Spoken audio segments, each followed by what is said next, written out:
So now we're looking at the Ticinus, the first sort of battle, small battle that Hannibal fights in Italy. It's in November 218 BC. It's quite a small clash, it's a skirmish really, but it has some important results and got some tactical analysis skills. Allobroges is the Celtic tribe in the area. Morale, how keen, how happy the men are in your army, morale, how good they're feeling. Reality, Insuperis and Boyd, the tribes, and these are people Hannibal wants to have an alliance with.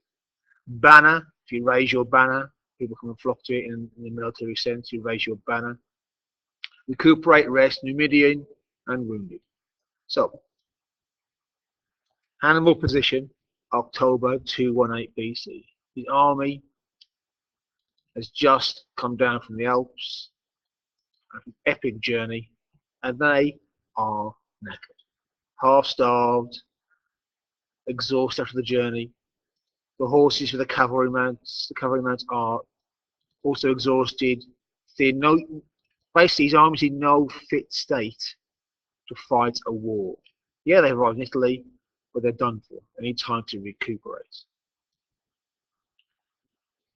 So Hannibal needs rest for his men, he needs supplies for his men, he needs allies for his men, and all that's going to come from the local Celts, he hopes. So first thing he's got to do is restore his men's morale. And he does this, according to Polybius, in a very interesting way. He gathers together some of his Allobrogian prisoners he's taken in the Alps. He says to them, right, you can go free if you want, if you'll fight one of your mates to the death. And the winner goes free. The Celts, who are from a warrior culture themselves, they're used to fighting to death in duels. They're dead keen on this.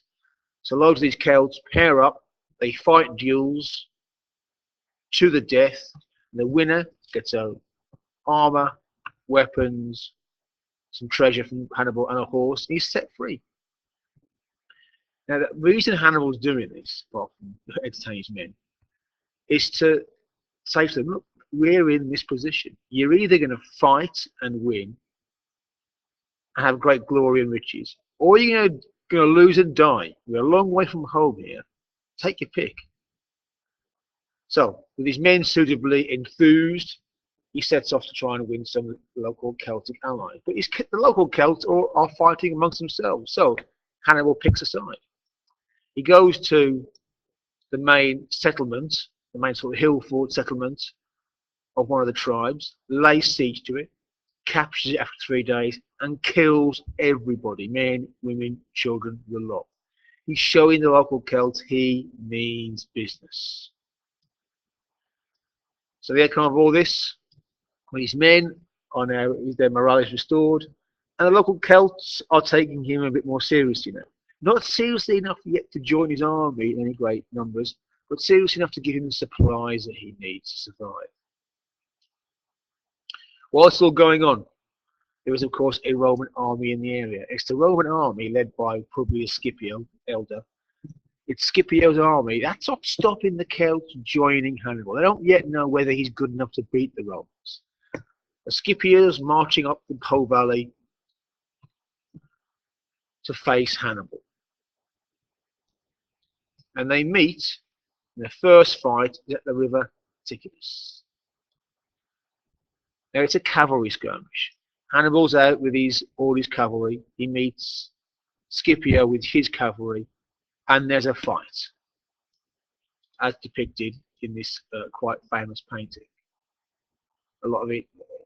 Now, noticing it's a cavalry fight, but these guys are on foot. Again, that sort of fits these sources. Polybius and Livy both say that the Romans tended to dismount when they fought on cavalry. The cavalry was to get them to the battlefield, and they got off. And also, if Hannibal's horses were knackered from the Alpine journey, they might not be in a good enough state to fight a cavalry action properly. So he may well have been that both sides dismounted. What we know about this battle is Hannibal, with his heavy Spanish cavalry, were in the centre, fighting against the Roman cavalry.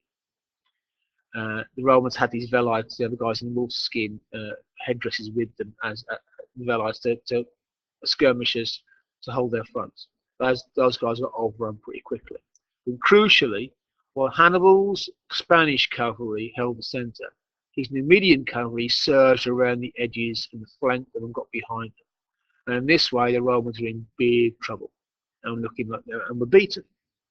And during this fight, crucially, Scipio, Publius Scipio the Elder, was quite badly wounded. He in fact got rescued, we think, by his son, also called Publius Scipio. At this point, he's 17 years of age, and he rides in to rescue his father and drags him away. Whether this is true or not, we'll talk about in class. But certainly, this is our first time we come across Scipio the Younger, who is later going to become Scipio Africanus, the great nemesis of Hannibal.